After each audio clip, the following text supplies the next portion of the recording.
He had an affair, drained our finances, and made me feel like a burden. All so I'd walk away quietly. I stayed, I fought, and now I have full custody of our daughter.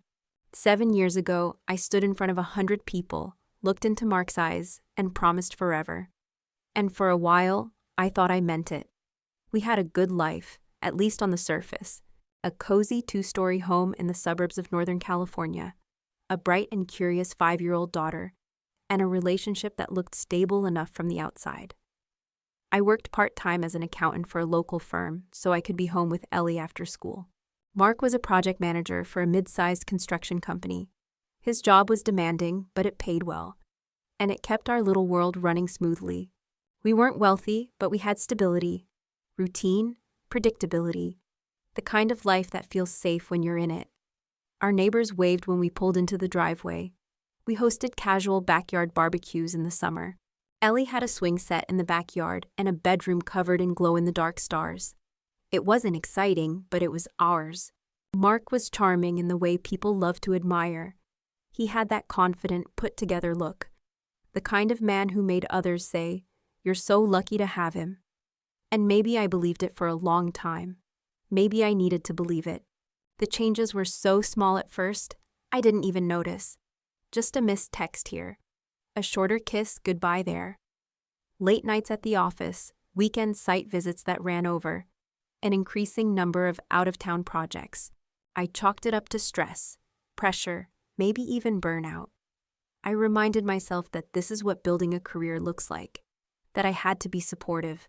But the more time passed, the more I realized it wasn't just about work. It was the way he stopped looking at me, like truly looking. His eyes passed through me like I was background noise.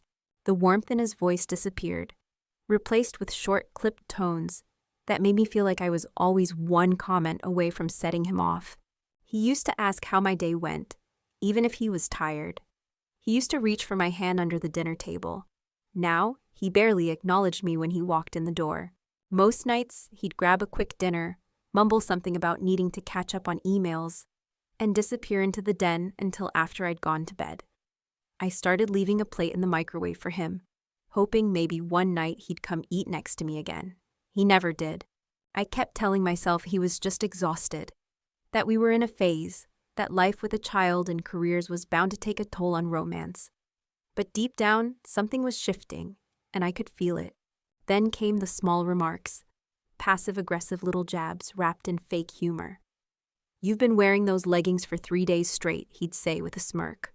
Or, "Maybe if you didn't overthink everything, you'd be happier." I laughed along at first, brushing it off. But over time, I began to wonder if he even saw me as a partner anymore, or just a burden he tolerated. There were nights I lay in bed, staring at the ceiling while Ellie snored softly in the next room, wondering what I had done wrong. Had I become boring? Had I stopped being enough? I even downloaded an app to track my mood, thinking maybe I was the problem. Maybe I was too emotional, too sensitive. The worst part was, I never once thought he was cheating. That's how much I trusted him, or maybe that's how good he was at playing both sides. I started overcompensating, cleaning the house obsessively, cooking his favorite meals, dressing a little nicer, hoping he'd notice, hoping he'd say something kind or touch my arm the way he used to. But he didn't.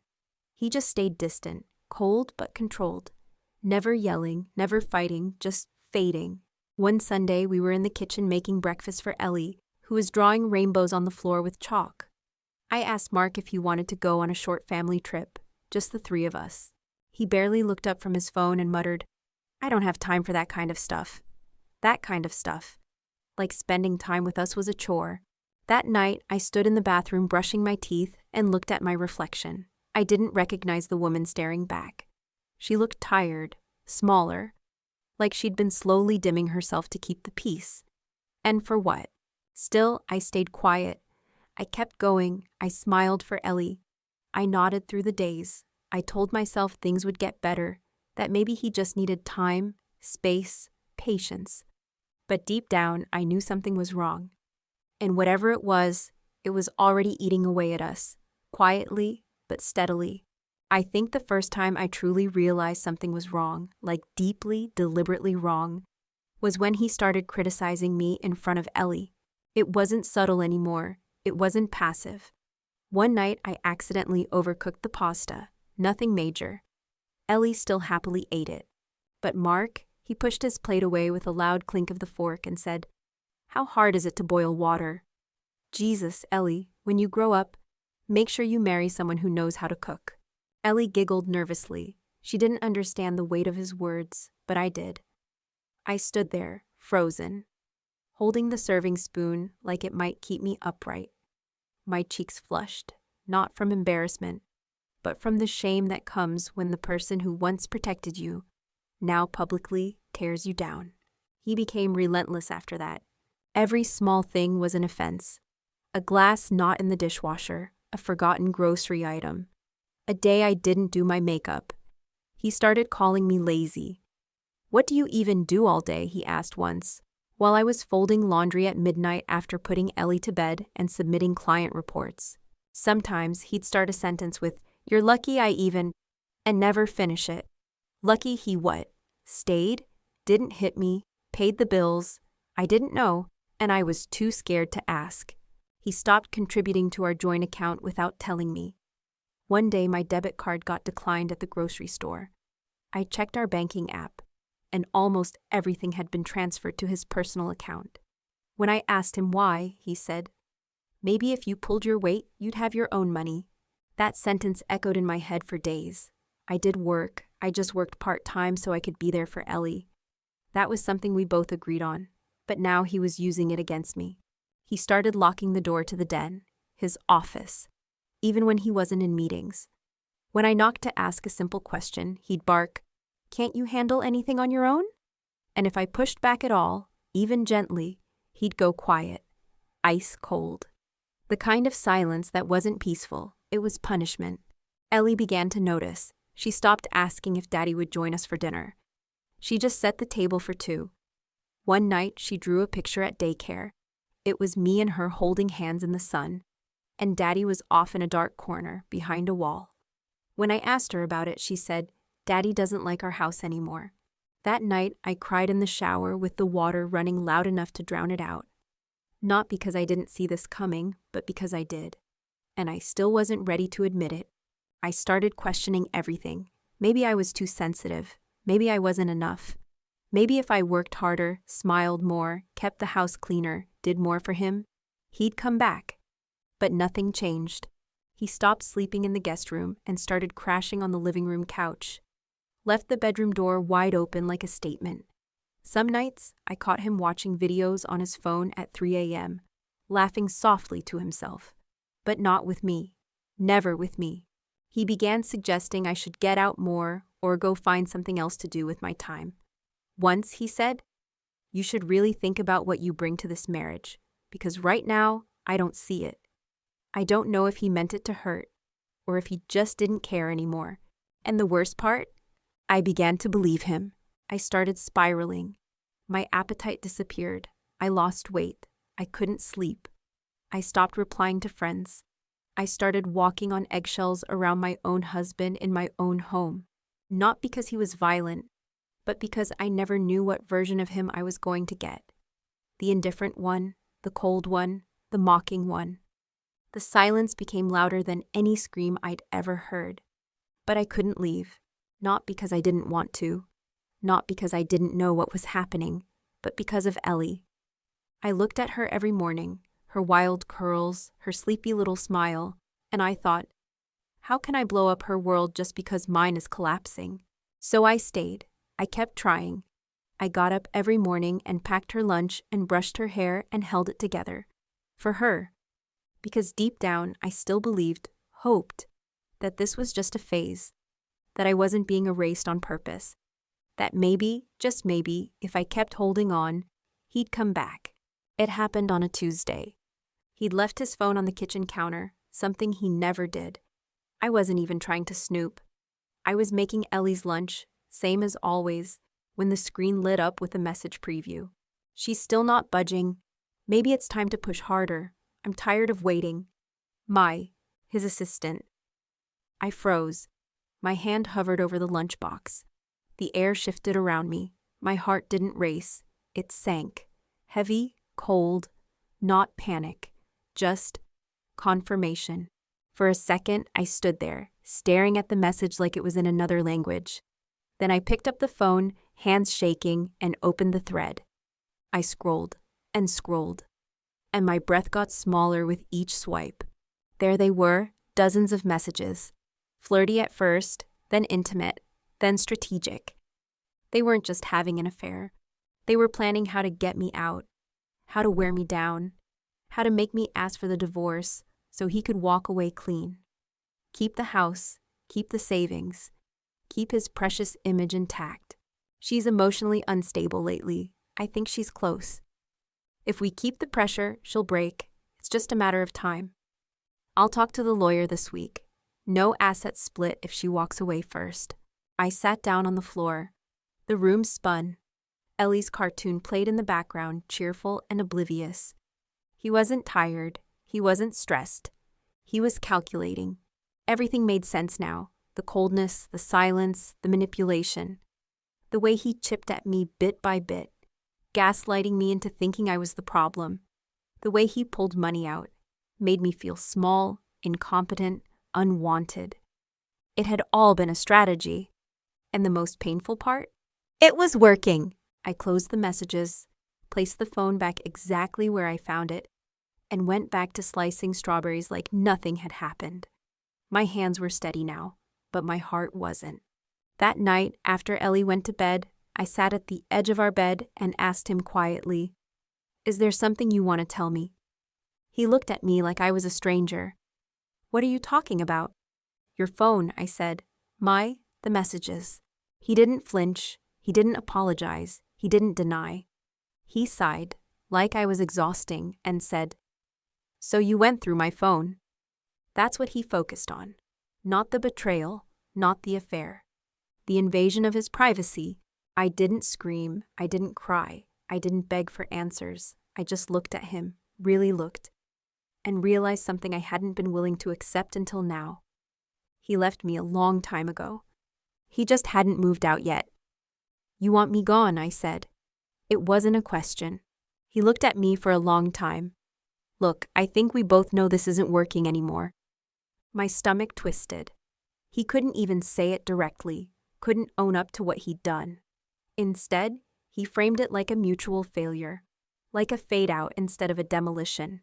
And then he added, "If we keep this civil, it'll be easier for everyone, especially Ellie." Easier for him, that's what he meant. I nodded, slowly, then stood up and walked to the hallway without a word. He didn't follow. He didn't ask me to talk. He just turned on the TV like we'd discussed what to order for dinner. That night, I didn't sleep. I stayed up rereading every message, every line of manipulation, every plan he'd made to tear me down without getting his hands dirty. And something inside me shifted. Not rage, not heartbreak. Clarity. If he wanted me to disappear, I'd give him the opposite. I'd make myself visible, documented, prepared. I wasn't going to beg. I wasn't going to scream. I was going to fight smart, because now I finally knew the rules of the game he'd been playing all along. After that night, I didn't scream. I didn't fall apart. I didn't pack my things or demand he leave. That would have given him exactly what he wanted. A woman who was too emotional, too irrational, too unstable to fight back. Instead, I got quiet, but not passive. The next morning, while Ellie ate her cereal and Mark scrolled through his phone like nothing had happened, I began researching lawyers. Not just any lawyer, but one who specialized in custody battles, in emotional abuse cases, in patterns of psychological manipulation. I told the attorney everything. I didn't hold back. I showed him the messages, explained the isolation, the gaslighting, the financial control. He listened, then leaned back and said, "You've got something here, but I'll be honest. Your current work situation makes it harder to argue for full custody." That hit me like a punch. I hadn't cared about money. I hadn't even thought about the house. But the idea that I could lose Ellie, that he could manipulate his way into part-time custody, or worse, gain primary rights just because I had sacrificed my career for her? Absolutely not. So I changed everything.